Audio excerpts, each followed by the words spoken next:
Well, last week there was another nuclear verdict in the trucking industry, and specifically a trucking manufacturer.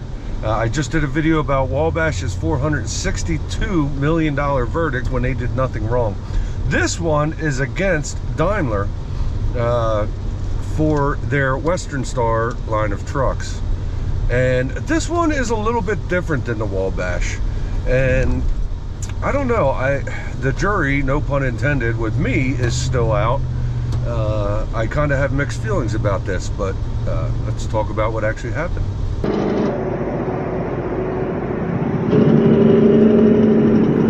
So there's a truck driver I believe it said he was an Alabama truck driver, Mississippi truck driver. Either way, his name is Leonard Wiley Street, and he was a truck driver, worked for a company, Scotch Lumber, and it's out of Waynesboro, Mississippi. And his job was every day, he made 2 or 3 trips to Alabama, different destinations in Alabama, I assume just hauling lumber. I actually have a friend that does that locally here. And yeah, so that was his regular job. The accident happened in Clark County, Alabama on Highway 84. What happened was, apparently he was driving down the road, you know, just doing his job, and a pickup truck crossed into his side of the lane. When it crossed into his side of the lane, he tried to, you know, avert the accident and ended up rolling over. Well, now he is a quadriplegic, and I'm very sorry, you know, Leonard, if you happen to watch this, you know, very sorry that happened. But so he originally sued his company, which is not uncommon, okay? Because he was working, it would have been a workman's comp. Different states are different, but I would assume that's why he sued his company. He was actually suing the workman's comp insurance and the other driver's insurance, which, as we all know, personal vehicles aren't really required to carry much insurance anymore. So apparently they settled, and then the lawyers went for the money. They decided to go after Daimler, who produced the Western Star. And to break it down, they go into all kinds of studies as far as rollover crashes. Daimler defends themselves, saying they put all the work that they possibly can into these trucks. So what they were focusing on was the air seat, specifically. And this was a 2023 Western Star. I would assume, it doesn't say what model or anything, but I would assume that it was a day cab, being that he was a local driver, you know, a daily driver as he was.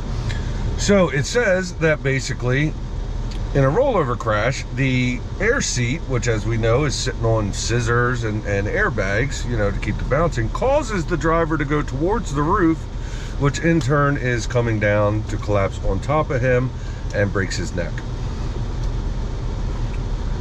Okay, so I get that, and that is a problem. There actually is a feature, you know, my truck's pretty old, but there is a feature, that a safety device that is optional on Freightliner and Western Star trucks called Roll Tech, which actually sensors sense the damage and it keeps the seat from going up, which I think is pretty interesting. I didn't know that existed until this, but it wasn't installed on this truck. So basically a jury came back and they awarded Leonard Street $75 million in compensatory damages, $75 million in punitive damages, and his wife Tracy Street $10 million. So my problem with this is that it is a nuclear verdict, and clearly they went through everybody who's possibly to blame. Shouldn't the company have been blamed for you know, not ordering that safety feature? Maybe. Who manufactured the seats? I don't think Freightliner manufactures seats.